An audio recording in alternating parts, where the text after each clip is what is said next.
首先呢，非常感谢大家来到这里，可以跟大家分享，就是我们公司叫Bantato Macau，可以大家看一下我们之前过往去过的地方，其实我觉得就是一个非常梦幻的之旅啦，就从东京第一次一个早上在东京的 TBC，之后去到这个美国的 ADC， 之后去到它的 Young Guns， 之后呢再去到很多不同的国家，德国啊、香港很多地方。但对我来说比较重要的一个奖项来说，就是这个，就是这个吧。我觉得就是当时候我记得他跟我说了一句话：“你的设计我曾经看过。”我觉得这个是非常有一个对设计师来说是非常开心的，因为我们的东西能够给到政府的最高的就是管理者可以看得到。他也对我们这个比较尊重，我觉得这是非常好的一个事情。他说曾经在这个街上面看到一个灯储器是你做的，我觉得也挺搞笑的，也觉得是挺有趣的一个事情吧。就是他说继续要努力，要把我们澳门的设计可以做得更好，可以给更多人都看得到。所以这是我觉得非常感谢他，也是感谢我们澳门这边可以给我们那么多的机会吧。那等一下呢，我就不会马上就会先介绍我的作品，我想先看一下我们的一些地方吧。其实我们公司其实除了做澳门本地的工作之外呢，我们会做一些在国外的，这个是我们的 Instagram， 我们现在应该是有28000人 follow 我们的平台，我们的 Behance 现在有39000人看过，我们的观看量大概是130万。其实我们做很多的项目，其实就是从这两个平台去找到我们去开始做到不同的一些东西吧。那我想说一下，因为这一次都是文化局主办的这个活动嘛，那我们是来自澳门，那澳门是怎么样呢？其实我觉得澳门很多人会觉得是跟赌有关系，其实澳门除了赌之外，其实有很多很有趣的地方，例如我们的历史文化。例如我们的街区的文化，例如我们的社区，其实等等都是我们做创造者很需要的一些养分。其实对我来说，去了那么多的地方，记得我当时候去纽约再回来，就明天上班嘛，就是觉得我都是觉得澳门比较好。为什么呢？我觉得澳门虽然很小，但其实它是还有很多的机会，可以给我们去发现更多的东西。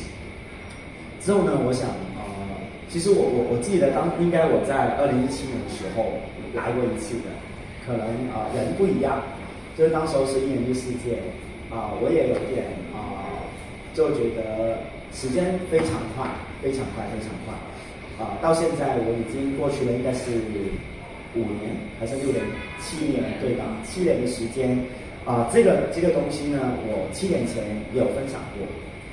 但我现在去到每个地方分享的时候，我们也想更多人知道我们的设计不是从我来去创造出来，就没有了他们呢，就不会有现在澳门的设计。很多人可能在深圳的 GDC 看到我们澳门设计师的踪影的时候，就是因为有他们。但我想先介绍一下他们。其实在2000年的时候吧，他们2个呢就是去到 DDD Gallery 做一个展览。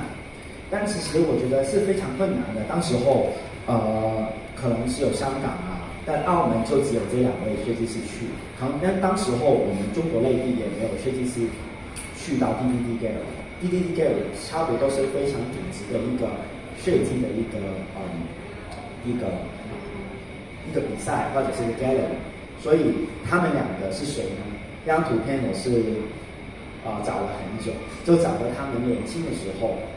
我也2个也认识他们。第一个呢就是Rigo 马伟达先生，他是一个土生的湖人，他也说了很流利的这个广东话。我觉得他年轻的时候非常帅，对吧？也还没到，有点年轻。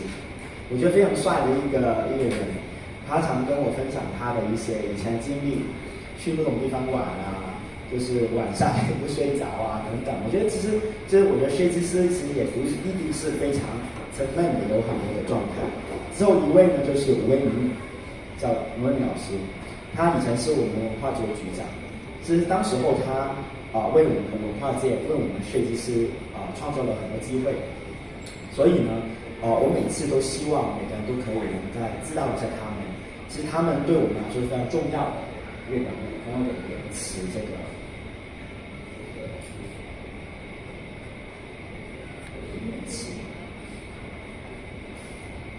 对，有一点延期，好，没关系，我们慢慢来。那之后呢，我们就看一下他们作品，等一下你再看一下我们的作品。其实我当时候没有整理那么多的这个当时候我记得2017年的时候没有整理那么多。当时我记得2017年的时候我还在这个文化局工作，当时候我就因为两个人我也非常认识两个前辈。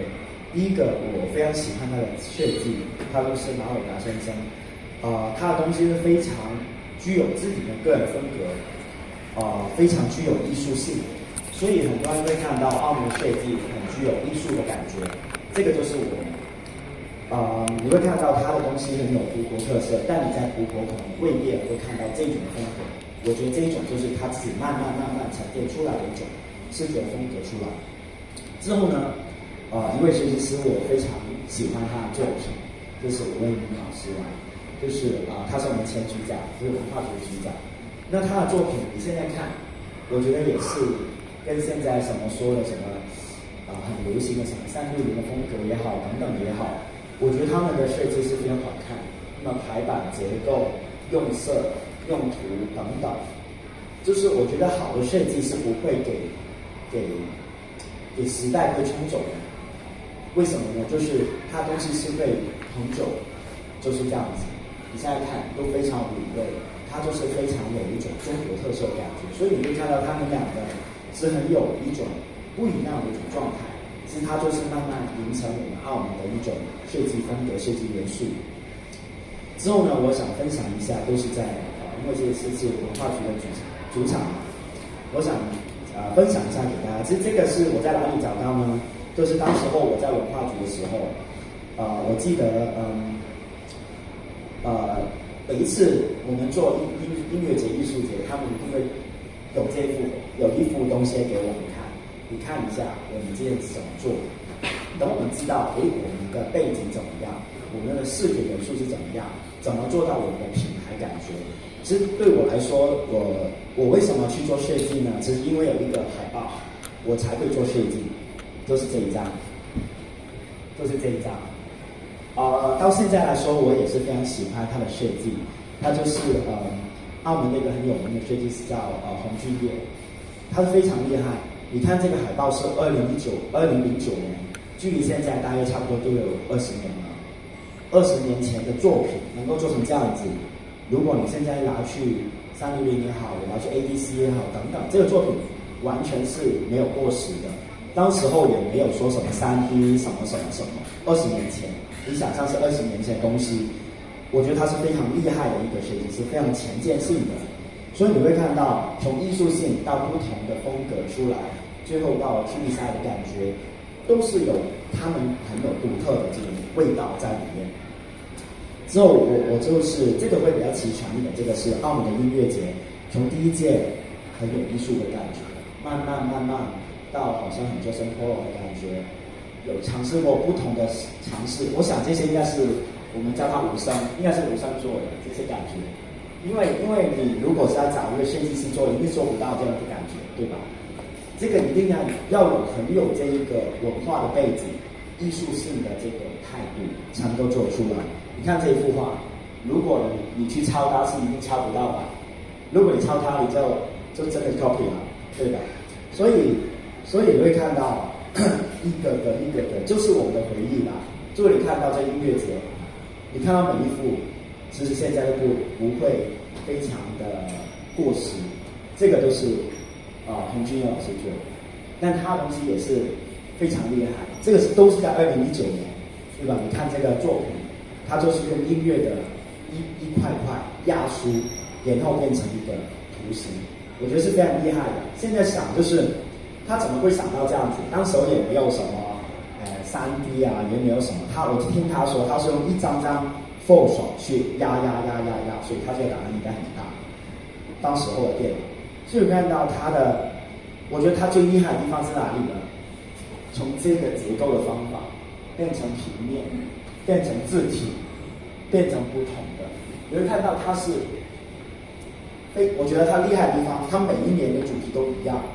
那你看到他会尝试不同的元素，不同的这个方法去做，是他的探索性，这是非常困难。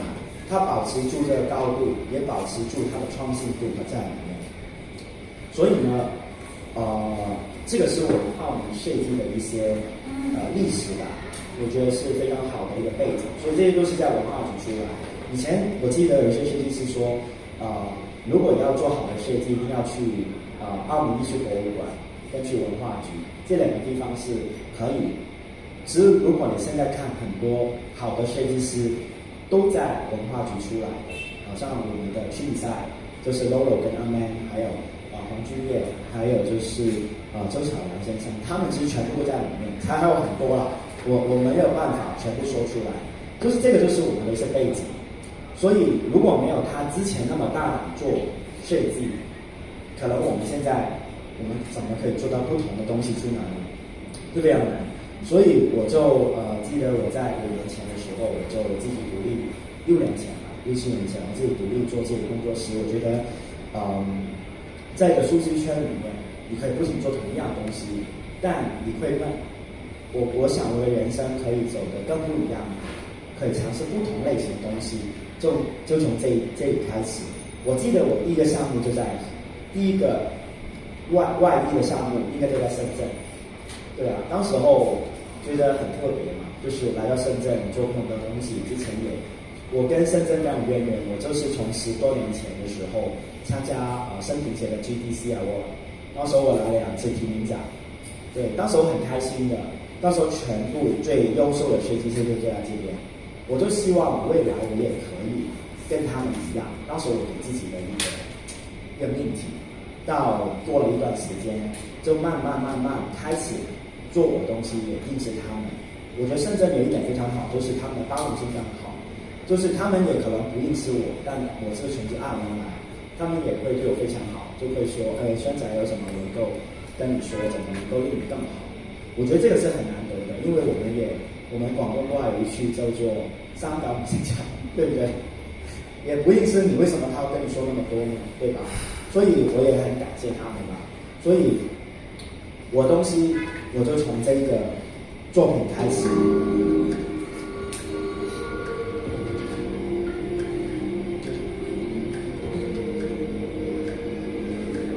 这个是什么项目呢？就是我们之前做一个美国的项目 Adobe。我想做设计的人一定有用过他的软件，一定有用过他的软件。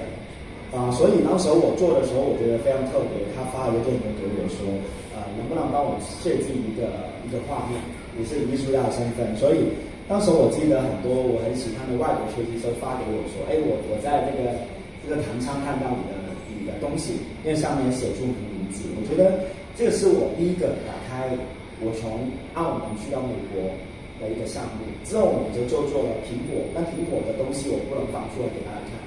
苹果我们做新年可能你们在国内看到 Today 这个时候都会看到我们的设计，所以就是从这里开始。所以我觉得是很梦幻。我们做设计是不是只是在我们原地踏步？我们是不是要走出去看一下这个世界？之后呢，这是我这段时间做的一些文化的设计。其实我觉得每个地方文化很重要。如果什么都是 commercial 的时候，那我们的地方最值得看什么？如果我们去巴黎只是去购物，我们去伦敦就只是购物就没有了，那我们可以做什么呢？对不对？反而我觉得我们去巴黎一定要去看博物馆，看我们的街道，这个就是它文化。所以我觉得我们做这些的东西也是给我思考，我不同时间的一个可能性。里面有在深圳的，有南京的，有澳门的，有香港的，有很多不同的地方，所以也是一个我慢慢开始思考，我怎么做？这是下面做的一个国际短片节，之前做了一个展览，在一个建邦一个活动一个展览做，但它就是在金沙，如果大家去过伦敦，你可以看到，在一个你在努力的展览，在澳门的社区里面做了一些品牌，在北山里面。这个虽然是非常小的项目，但我觉得很喜欢。这个是在一个黑沙华的一个店，它是这个缅甸的这个面食，我觉得也是很有趣。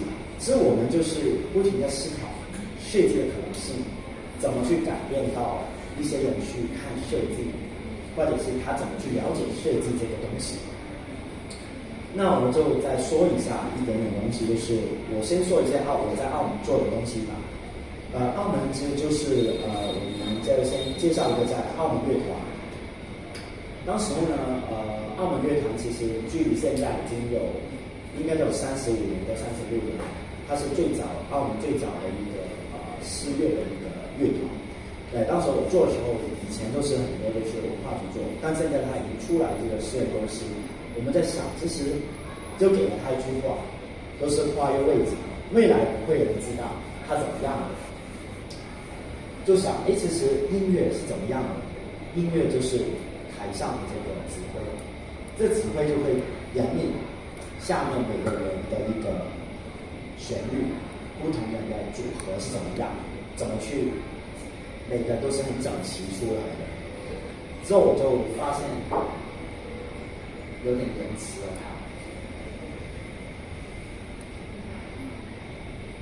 对。如果光一点的话，会看到这张图。当时候是一个演奏的时候，我把他们的演奏的时候这个棒变成白色，就从这里开始思考。其实可以很简单，我们就从一支棒开始。我就想到一点，就是好像哈利波特一样，音符就在你的脑海里面不停旋转。当时我们做了一个动态的一个海报，就是说，其实音乐它是有不同的形态、不同的状态、不同的一种旋律在天空上面看，就是我们你闭上眼睛，你蒙着眼睛，好像以前我们拍摄摄影的时候。你看的这个就是这个窗口里面看，就是这样子。之后呢，我们也尝试在不同的场期的时候，有不同的状态、不同的旋律出现我们的东西。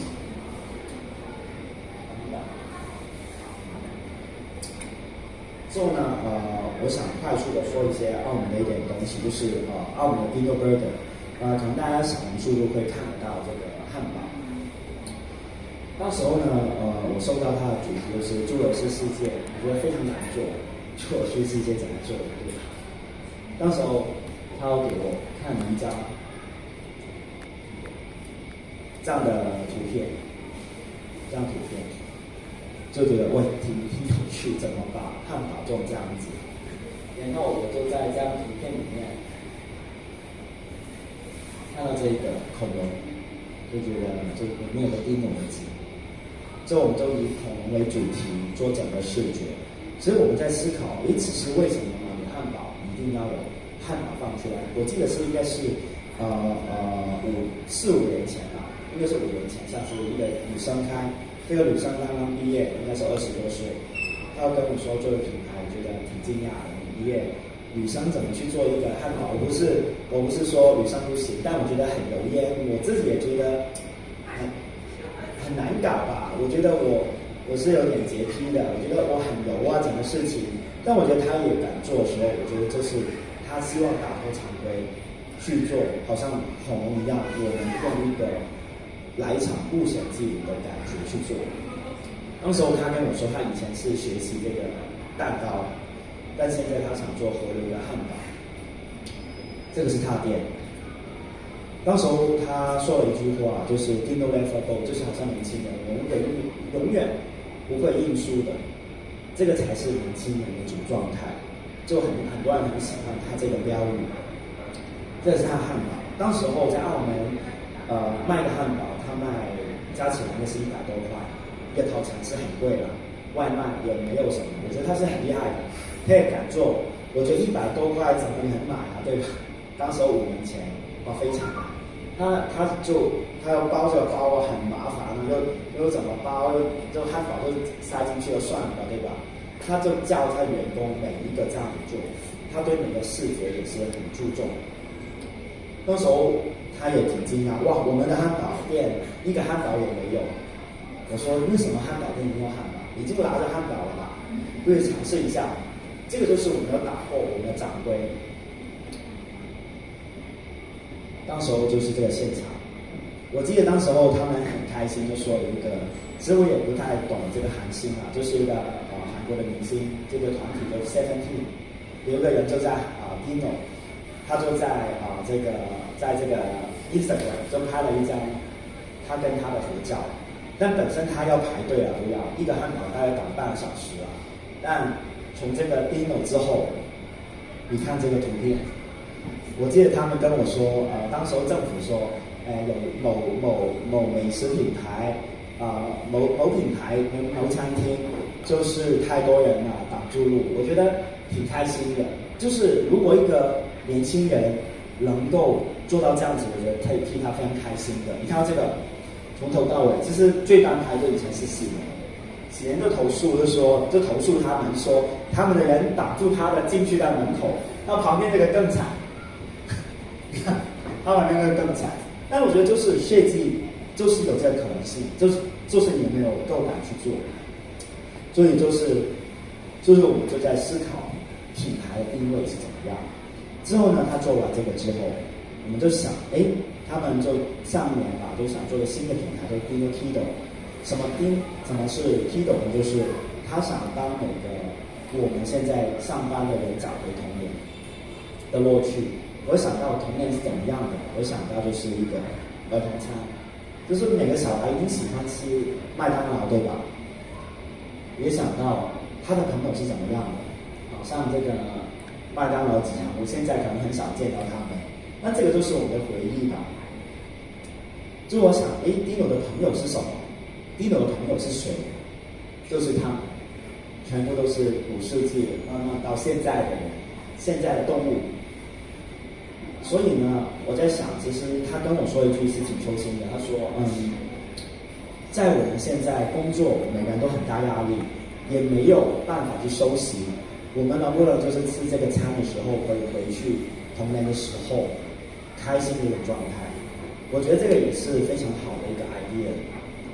所以呢，当时我又做了一套设计，就是全部都是很有小朋友的感觉，就是长毛酱就收起来这个面包，之后这个高的恐龙就是把面包堆到很高就吃，这就是他一些的重点。但我自己最喜欢是这个形成比较透的这个面包的这个状态，所以我觉得设计能不能开心一点、好玩一点，这个是我们当时候尝试的一些东西。他这个都主力就卖这个热狗。但他现在在澳门已经有5个店，其实老实说，5个店已经是很多了，太多了。但他们都努力去把每个店的品质做得更好。对，所以我觉得，我当时候认识他他现在已经跟以前不一样了，完全不一样。他已经很清楚，我觉得他最厉害的是他清楚自己想要什么。我觉得年轻人最重要是知道自己想要什么。好像我就是知道我自己喜欢设计。我就把我的东西做得最好，这个就是我能做的东西。之后呢，我想说完我澳门东西之后呢，就想说一个在深圳的一个项目，可能大家都会有去过深圳易碎节。其实这个项目当时候我记得我第一次做，我没有再放上来，大家可以网上搜一下澳门易碎节2017，就是我第一次做易碎节，就是当时候第一次做。到现在在2021年的时候，我没有在进行做，我就自己做了。就是深圳的一个易碎节就找到我，我也很感谢他们。我做了3年，每一年我觉得都是给我一个很大的一个挑战，因为我每一次都希望有点变化，但每一次变化都希望是有连贯性的，是挺矛盾的。2021年呢，就记得他们那时候说他很喜欢，就很平面设计，这个我们就用了一个 F 来去代表每个 performer， 每个人都是很不一样的，每个人都有很多的自己的一个状态、文化，好像不同的标签。当时候呢，这个是一个在南头古城的一个街里面，我记得当时候这个知道人跟我说，哎，整条街很不一样，整条街很不一样，他们就很搞笑说，欧军线的风格带到来深圳，很烦躁，很开心。但我觉得就是我们怎么把我们慢慢一步一步走出去澳门这个小地方，就是真的说了去，就是我们怎么走去到湾区，我们是不是只是湾区是一个点？其实我觉得不一定。我听过一个深圳设计师跟我说，湾区是很小的，我们的眼睛都在转全国、全世界，这样才是可以走更远。那到时候他们政府说，哎，做完这一届的路可以平静一点，到这个，对，就是这样子。那时候就跟我说，能不能试一下不同的？那时候我想，其实他给了一个主题就是 Power Fit， 就是他说艺术不平凡。我想，什么是不平凡？不平凡，我觉得就好像草地的一根草，它可以这么多人都生长下来。我觉得就好像艺术一样，我们其实艺术去到哪里都能做，不一定我们在一个大的一个场景里面都能做，一定能做。所以我觉得就好像这个星球一样，这个 App 里面有不同的眼睛去收取小东西给大家看。之后呢，2023年我们再做一次，怎么样呢？他们给我一个主题就是一岁马拉松。那马拉松是怎么样呢？给大家看一下。那时候在创业也有他们的 PJ， 那时候他们拍给我，觉得很开心，整个地方是非常开心的一个事情。有点卡住了。那时候呢，我去做的时候就做了很多周边的一些产品周边的物料但我觉得其实易碎其实它是在从爱丁堡过来，易碎节就是一些比较边缘、比较实验性的一些艺术带到这里，然后它做得更好，就可以去到大型的一些艺术节。所以这个是一个过渡，一个实验性。所以我们在做的时候，我们就想，其实我们会不会做一些小精灵的一些角色，去一起探索未来是怎么样的。运动是怎么做的？之后我们也做了一些周边的一些物料等等，在南头古城里面，就每个小朋友在这一个很大的文字里面跑步，在很大的玻璃窗里面有我们的视觉，在做起来的时候看到我们的东西，等等等等。所以我觉得其实设计是可以带给人开心、快乐。我觉得就我的东西，我希望就是我们生活很苦闷，不然我们不能够做一些有趣的事情出来。之后呢，做完深圳呢，我在想，其实有一天就是香港的大港也发了一个邀请给我们，就是香港的大港的一个叫艺术书展，它在这个地方，我也很喜欢这个地方。当时候我在想，当时候记得是一个日本的策展人跟我说，你的东西可以不要那么设计，不要那么设计，我是什么意思？你找我做设计，跟我说不要那么设计。他说你用艺术的角度去做设计，你尝试一下。他跟我说，所以我就从下一年开始就思考设计的可能性，设计的可变性，就想，其实做一个艺术书展很多人没做过，在深圳也有，在上海是非常大的，但是在香港他们就比较偏当代艺术，所以我们在想，其实怎么能够用轻松去感受艺术呢？在想跳舞的时候，晒太阳的时候，一起骑单车的时候，就会变成这个状态。就是当时候我们就用了一些火柴人，我觉得就我想，其实最纯粹就是好像我们小时候也不懂画画，我只能画一个火柴人去表达一个状态、一个东西。其实每个都是书本的一个概念吧。当时我记得这个社长说，有一点我一定要改的，你帮忙去弄一下。他说我们香港呢一定要多元化，里面一个没有表达到男跟女，你能不能在里面表达一个这样的元素在里面？因为他们是多元的。他说，我觉得我已经把全部东西做完了，你跟我说这个其实挺难的。我想也没办法了。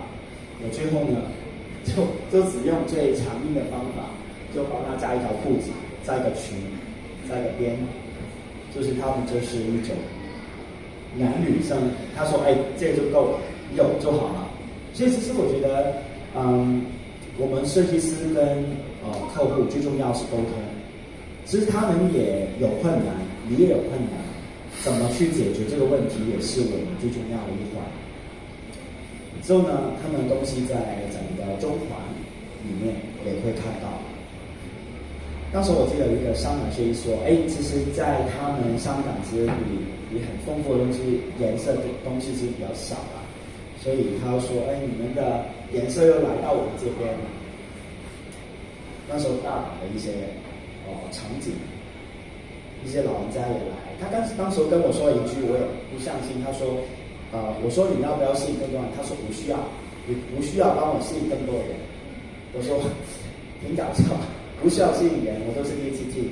他说我们已经很多人了，你不要令更多人过来就好了，对吧？他说已经票已经没有了，你不要更多人来。我觉得这个是挺有趣的一点。所以呢，我觉得这一个设计，我就用了非常简单的场景叙事性去代表我这一次的设计，是差不多了。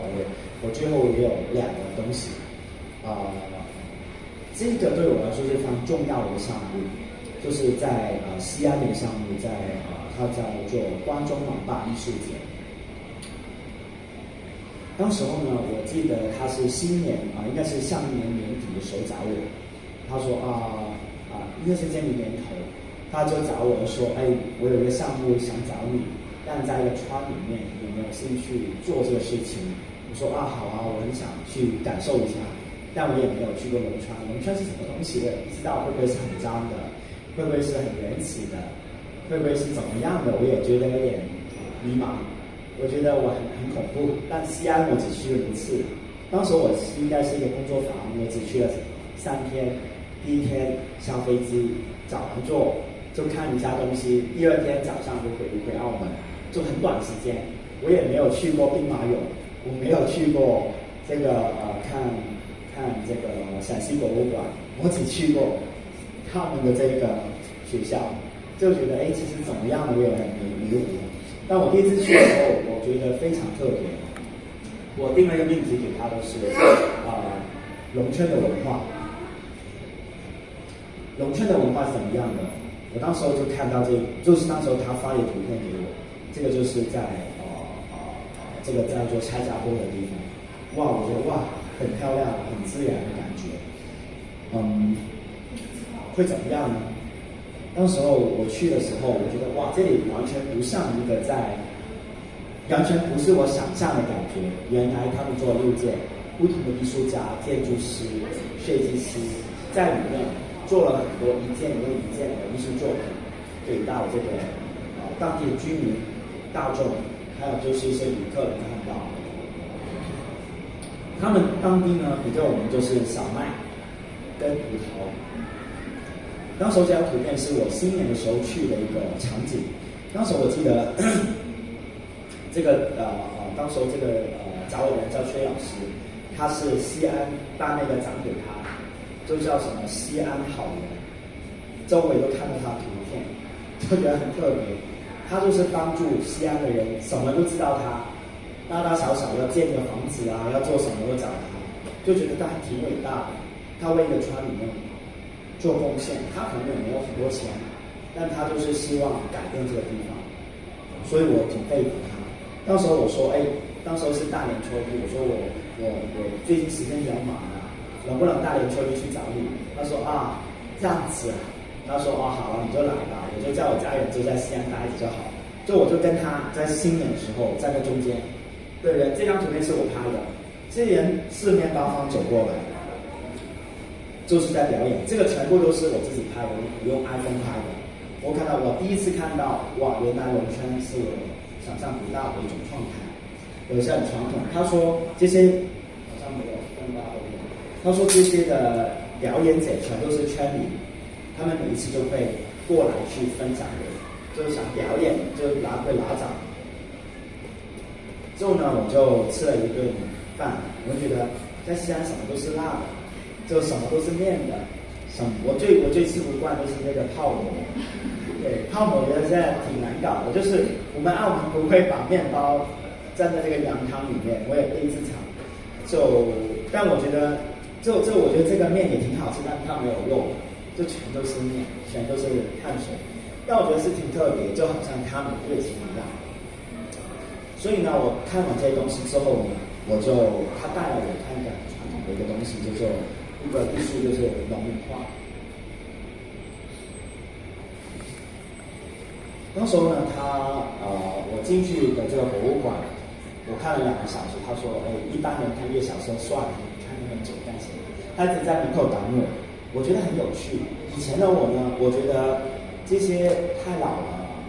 我要新的东西，我要冲击力的东西，但到现在呢，我一直在跟很多不同的外国人交流。我觉得我们的设计是怎么样的？我们是不是需要找到属于自己的东西？我们是不是为了追成潮流，没有了自己？我们是谁？我们是在哪里的设计师？我们是在澳门设计师，在中国设计师，对吧？我们的东西怎么令到外国人也觉得我们的厉害？就是我们的文化。所以当时我看到这张图，我觉得非常好。为什么我觉得好？它其实画的一点都不好。大家觉得画的好吗？好吗？我觉得很好。但如果你说是用一个很艺术的角度，是这个也没有什么技术。但这个是个农民画的第一幅画。当时候央美的人就去了西安，就叫这个农民去画画，说为什么叫农民画？到后面就不一样了。那这个我觉得最特别的地方，他说他画了一个房子，这个房子也不太对称，对吧？就是他说，这个人就说你请进，他说在粤语跟他说就很火，在里面飞进去说你里面不够位置了，你的房子太小了。我觉得就是农民会想的东西，对吧？就是有一点好笑，有点轻松，艺术其实就是这样子。为什么要那么做作？我们为什么不能那么纯粹的去表达一个事情？所以我就从这幅画去思考，是龙里画，龙川是很丰富颜色，很开心，因为喜庆嘛。为什么叫芒粑？芒粑就是他们忙完这个收割之后很开心的一个节日的一个概念。之后呢，他也给了我一个命题，他说你可以怎么做也行，但你要有一些主题。但我觉得这个都是比较必要的。大家就知道这个复苏来了，有些人知道，有些人不知道。哇，这个人我觉得很厉害。我就给了他一个词吧，叫做龙川之美。他其实没有学过画画，也没有读过书，他就是一个农民。这个农民我觉得很特别。他以前在西安就著名就是剪纸，剪纸就是红色的嘛，就不会是彩色的。当时候我听他的故事，就是说，他以前会给她老公家暴，为什么呢？因为他的原因就是我不知道会不会是完全是100%正确，但我就是一个设计师跟我说，我觉得挺惊讶的，我可以跟大家分享。他就说他很喜欢因为川里面是很传统，就你在家里待了就不要出来搞什么，就是觉得你太出众了，就不太好嘛。他就在喜欢一边唱歌一边画画，她老公就不太喜欢被打他说有一次打到他手断了，就觉得很奇葩。最后呢，就是有一次他不知道为什么就掉在这个井里面，就好像分睡了几天这样子，没有醒过。他醒过来就想，其实我就是就好像神一样，他觉得自己是他这样都不死，就是好像神一样。所以你看到他的画全部都是居中的。如果你去看这个观音啊佛教的，他都是在中间的，他们很 center。他最注意的话都是在中间，这个就好像是他一样，在中间，外面有个房子，都是好像他自画像一样。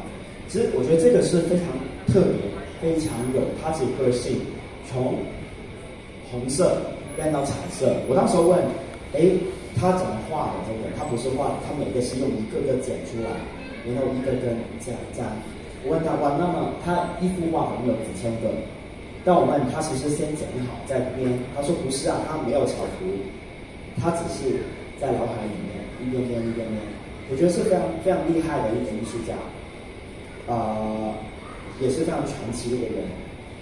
所以我觉得其实艺术就是好像他那么纯粹，不用有很多花俏的东西。所以呢，我就想到龙鳞画加上复苏兰的东西。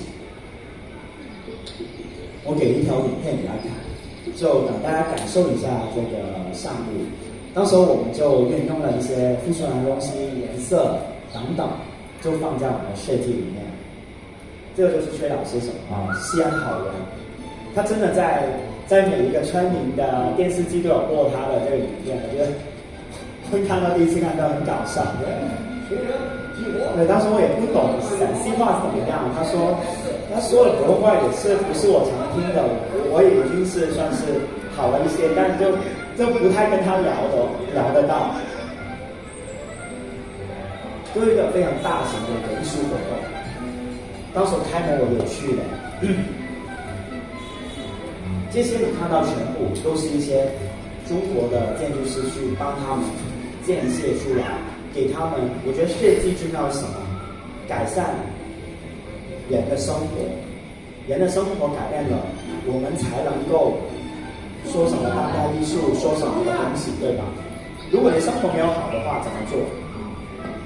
这个阿姨说她是艺术家，一碗面要等1个小时，因为它每条面就是你点，我就帮你弄，就是它不是弄，不是煮啊，就是搓出来一条一条再放，他做可以。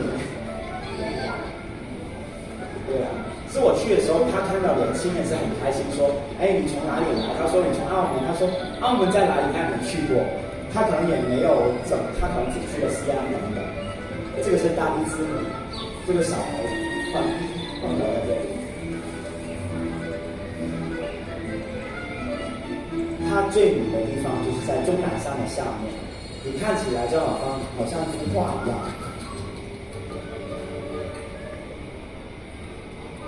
它在整个空间，这个我去过，非常好看。他们把一些艺术的展览放在外面，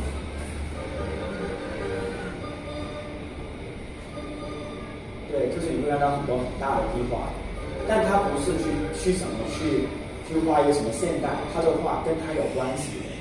我觉得艺术就是你要怎么有互动，跟它有关系。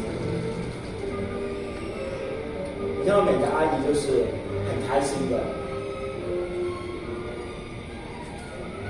对，我就故意在说了。当时候我记得，我当时候去拍一些图片嘛，我跟这个阿姨说，能不能放一下家里门口啊？我拍一张照片我就拿走它。她说，不用拿走了，你给我多2张。我说你要我干什么？她说你贴下来，我们想开心一点。看到红色，觉得是喜庆开心，就是说放在这里应该可以好运。说好啊，那我就放多一点在你家里面。那时候我就帮他去创作了一些插图，就跟他们有关系的，就是一些鹿牌啊，是鸡啊，是羊啊，比较追思性一点的。那时候也做了很多的他周边的东西，他的海报就在他的门口。对，当时候这个阿姨说：“你都贴满它好不好？”我说：“我没有那么多张海报，我也不能帮你贴满它。”但我说，他弄坏你的墙，他说没关系，我到时候我自己再揉一遍就好了。我觉得就是你会看到很真诚的一种概念，一种状态。我最喜欢是这张图片，好像很知道这一张，他们就很纯粹的一个 model， 他没有化妆，没有穿什么，就是一个很开心的阿姨，但这个可能有点不开心吧，还没对准焦。拍了他，就很特别，就是他们拿着我们的物料就去卖。我觉得设计我们不是服务于自己，我们是服务人的，这个才是最重要。如果我们只是为了自己去什么参加比赛等等等等拿很多东西，但这个东西你不是服务于他们，他们也不开心的话，那你干出来你是为了自己，你是艺术家。之后我拍这张图片，我本身想他不能走掉了，我就在拍嘛，对吧？好像跟这个阿姨说啊，拍我们，就我问他我为什么拍你，他说你们会放在小红书吗？我说他说他的朋友生日拍一下他好不好？我说好吧，就要拍你了，所以我要放了他在这里。所以我觉得就是在西安，我感受到一点就是热情、亲切的感觉，就是我感受到西安的文化。所以我做到不同的地方，感受到不同的地方，就觉得设计是很好玩的东西，也是我最热爱的工作。所以呢，我做完这个东西之后，我在思考，上次这个设计，这个老师也跟我这样子说，你就用艺术的角度去做。我一直在想，我一直在做我人家的东西，也不是属于我的，可能这个是我的风格，但这个不是属于我的设计，对吧？这是我的作品，它是服务人的，所以我不会说这是作品，这个是个项目。项目是什么？项目是服务人的，你不是我自己，所以我就在下一年，我就找这个车展人，就一起聊说，我很想做的事情，就自己也做了一段时间，我想，可不可以停下来，做一些属于自己的东西，有趣的东西。但我准备了1年，最后呢，我只是用了最后的2个月，对，因为平常工作非常忙。就这个车展人从1月份就问我你开始做了没有，就一直说下个月继续做，就说到10月份，他说你下个月你真的不做就不用做了，对吧？所以呢，当时我想到设计师很重要，时间。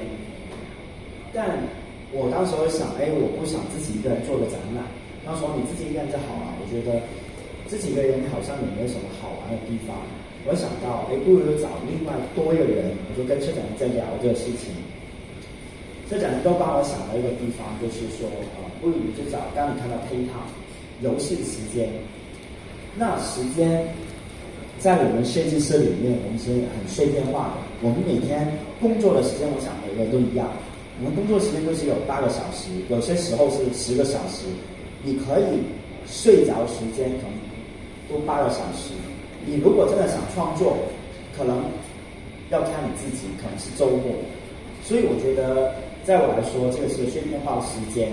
所以呢，我想到一点，其实上面是澳门时间，下面是 Amsterdam 的时间。我想我们2个人都存在在这个世界里面，我们都有不同的状态去创作我这个东西。但这一次也非常好的，我深圳的朋友帮我把我的东西也带给他看，就在南区这边，就大家可以看一下我的一些创作。所以这个我是觉得在上面来说我最喜欢。这个我用了多少时间？我用了1个小时，1个小时做完。我觉得就当时我真的是一边做着另外一个项目，我一边就在开始画，就我觉得没时间嘛，就是把自己的老就拉就给它画出来。就我觉得其实我们的游戏时间就是可能是很短暂，但如果你做的时候你是很开心的。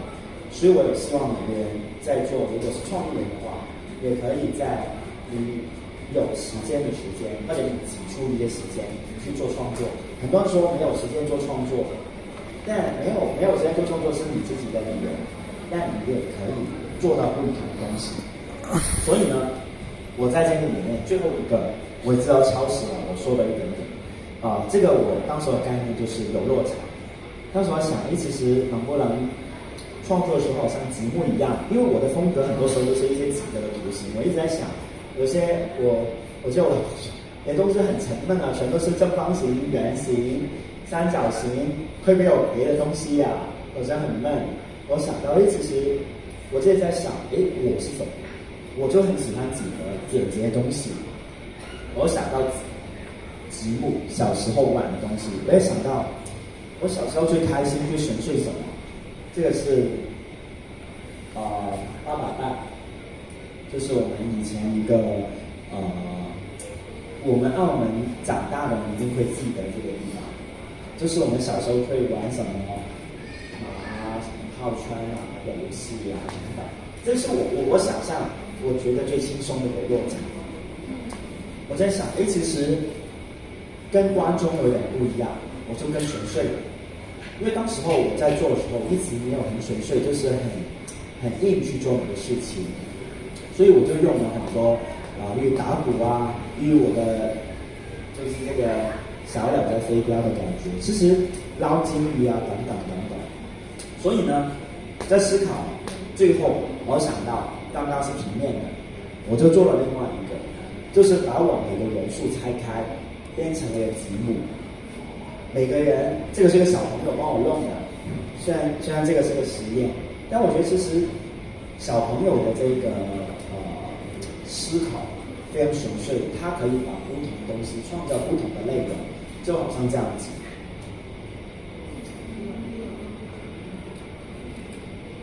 这样子，我本身我的思考的体验，我就想的是立体的，他也可能弄了一个车出来。一个人出来，这些元素都是我们的元素，等等等等。最后呢，我们展览在上海。当时我想，这个地方就是这个书店，没有很多人，就小小的一个地方空间，就展出了我们的一些作品。当时我记得我最感动的一点是什么？就是我的朋友，我的内地的朋友，当时这个书店也干旱也不大。当去的人有130个人，哇，摘满了整个地方，有在杭州来的、上海来的、北京来的、广州来的，有些是澳门来的。我觉得其实挺感动的，就是我可能跟他是在活动里面认识，但他们会来支持我说，阿轩来支持你。我觉得哇，你从大火车等等过来，我觉得也是我这个游乐场其中的一员。所以非常开心，所以这个是当时的状态，每个人就去做自己的东西，所以这个是我其中的例子。这另外一个就是一个荷兰的艺术家，他做了一个棋盘，可以在里面玩，等等。谢谢大家。